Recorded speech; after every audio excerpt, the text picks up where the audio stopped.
Sasa leo tunaenda moja kwa moja baada ya nyumba.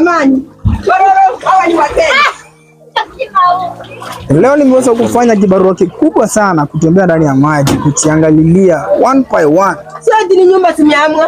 Ni nyumba tu tunakaa. Iko chini? Hapa iko chini sana. Ukiangalia kitu kimeweza kuinuliwa. Yaani ni kusemekana ya kwamba maji imejaa kwa hii nyumba kiasi kikubwa hata mtoto hawezi kaingia hapo.